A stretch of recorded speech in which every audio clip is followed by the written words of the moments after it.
Hi friends, നോക്ക് the recipes ചാനലിൻ്റെ പുതിയൊരു വീഡിയോയിലേക്ക് എല്ലാവർക്കും സ്വാഗതം. ഇന്നത്തെ നമ്മുടെ സ്പെഷ്യൽ റെസിപ്പിയാണ് ചക്ക എലിശ്ശേരി. ചക്ക വെച്ചുണ്ടാക്കുന്ന വിഭവങ്ങൾ ഇഷ്ടമില്ലാത്തവർ വളരെ ചുരുക്കമായിരിക്കും. അപ്പോൾ നമ്മുടെ ചക്ക എലിശ്ശേരിയുടെ ഇൻഗ്രീഡിയൻസ് നോക്കും മുന്നേ ചാനൽ ഇതുവരെ സബ്സ്ക്രൈബ് ചെയ്യാത്തവർ ആരെങ്കിലും ഉണ്ടെങ്കിൽ സബ്സ്ക്രൈബ് ചെയ്ത് സപ്പോർട്ട് ചെയ്യണേ. ഒപ്പം വീഡിയോ മുഴുവനായും കണ്ട് മറക്കാതെ ഒരു ലൈക്കും കൂടി തരണം കേട്ടോ. എന്നാൽ വേഗം നമ്മുടെ ഇൻഗ്രീഡിയൻസിലേക്ക് പോകാം.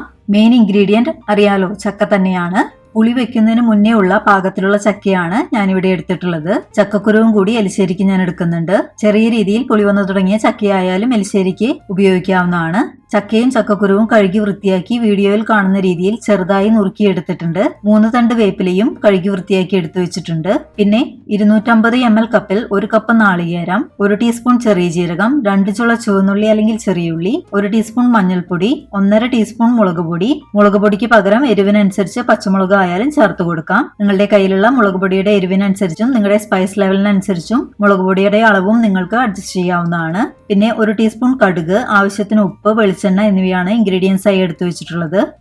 ആദ്യം നമുക്ക് ഒരു കുക്കറിലേക്ക് ചക്കയും ചക്കക്കുരുവും വേപ്പിലയും 1 ടീസ്പൂൺ ഉപ്പും മഞ്ഞൾപ്പൊടിയും മുളക് പൊടിയും 250 ml ഗ്ലാസ്സിൽ 1/2 ഗ്ലാസ് വെള്ളവും ചേർത്ത് വേവിച്ചെടുക്കണം. കുക്കർ ഒരു വിസിൽ മാത്രം വരുത്താൻ പ്രത്യേകം ശ്രദ്ധിക്കണം, അല്ലെങ്കിൽ ചക്ക വല്ലാതെ കുഴഞ്ഞു പോകും. ചക്ക വെന്തു വരുന്ന സമയം കൊണ്ട് നമുക്ക് നാളികേരം ഒന്ന് ചതച്ചെടുത്തു കൊണ്ടുവരാം. അതിനായി ഒരു മിക്സിയുടെ ജാറിലേക്ക് എടുത്തു വെച്ചിരിക്കുന്ന നാളികേരത്തിൽ നിന്ന് പകുതി, അതായത് 1/2 കപ്പ് നാളികേരവും ജീരകവും ഉള്ളിയും കൂടി വെള്ളം ചേർക്കാതെ തന്നെ മിക്സിയുടെ പൾസ് ബട്ടൺ 4-5 വട്ടം പ്രസ് ചെയ്ത് ചതച്ചെടുക്കണം. മുളക് പൊടിക്ക് പകരം പച്ചമുളകാണ് നിങ്ങൾ യൂസ് ചെയ്യുന്നതെങ്കിൽ ഈ നാളികേരത്തിന്റെ ഒപ്പമിട്ട് ചതച്ചെടുത്താൽ മതിയാകും. കുക്കർ ഒരു വിസിൽ വന്ന് പ്രഷറൊക്കെ പോയി തുറന്നു നോക്കിയപ്പോൾ ചക്കയും ചക്കക്കുരുവും ഒക്കെ പാകത്തിന് വെന്ത് കിട്ടിയിട്ടുണ്ട്. ഇനി ഇതിലേക്ക് ചതച്ചു വെച്ചിരിക്കുന്ന നാളികേരവും കൂടി ചേർത്ത് കൊടുത്ത് നന്നായി മിക്സ് ചെയ്ത് കൊടുത്ത ശേഷം ഒരു 2 മിനിറ്റ് സ്റ്റവ് ലോ ഫ്ലെയിമിൽ വെച്ച് ചൂടാക്കിയെടുക്കാം.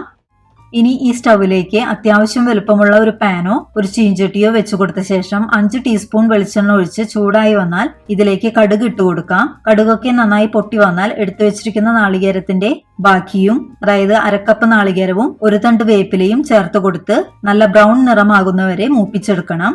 വീഡിയോയിൽ കാണുന്ന പോലെ നാളികേരത്തിന്റെ കളർ ചേഞ്ച് ആയാൽ നമ്മുടെ ചക്ക ഇതിലേക്ക് ഇട്ടുകൊടുത്ത് നന്നായി യോജിപ്പിച്ചെടുക്കണം. എരിവ് നോക്കി കുറവാണെങ്കിൽ ചക്ക ചേർക്കുന്നതിന് മുന്നേ തന്നെ ആവശ്യത്തിന് മുളക് പൊടി ചേർത്ത് കൊടുത്ത് മുളക് പൊടിയുടെ പച്ചമണം മാറിയ ശേഷം ചക്ക ചേർത്ത് കൊടുത്താൽ മതിയാകും. ഇങ്ങനെ മിക്സ് ചെയ്തെടുക്കുന്ന സമയം തന്നെ നല്ല കൊതിയൂറുന്ന മണം ഇവിടെയൊക്കെ നിറഞ്ഞിട്ടുണ്ട്. അങ്ങനെ നന്നായി മിക്സ് ചെയ്തെടുത്ത ചക്കരശ്ശേരി ഞാനിവിടെ ഒരു സെർവിംഗ് ഡിഷിലേക്ക് മാറ്റിയിട്ടുണ്ട്. ടേസ്റ്റ് നോക്കിയപ്പോൾ ഉപ്പും എരിവും ഒക്കെ ഞങ്ങളുടെ അളവിന് കറക്റ്റ് ആയി കിട്ടിയിട്ടുണ്ട്. ഈ ചക്കരശ്ശേരിക്ക് ഒപ്പം ചോറൊന്നും വേണമെന്നില്ല, വെറുതെ തന്നെ കഴിക്കാൻ സൂപ്പർ ടേസ്റ്റ് ആണിത്. അപ്പോൾ എല്ലാവരും ട്രൈ ചെയ്ത് നോക്കി അഭിപ്രായങ്ങളും നിർദ്ദേശങ്ങളും കമന്റായി അറിയിക്കാനും വീഡിയോ ഇഷ്ടമായെങ്കിൽ ലൈക്ക് ചെയ്യാനും ഒപ്പം ഫ്രണ്ട്സിനും റിലേറ്റീവ്സിനും ഒക്കെ ഷെയർ ചെയ്ത് കൊടുക്കാനും മറക്കരുത്. എന്നാൽ മറ്റൊരു റെസിപ്പിയുമായി വരുന്നവരെ bye, take care, stay healthy and be happy. Thank U.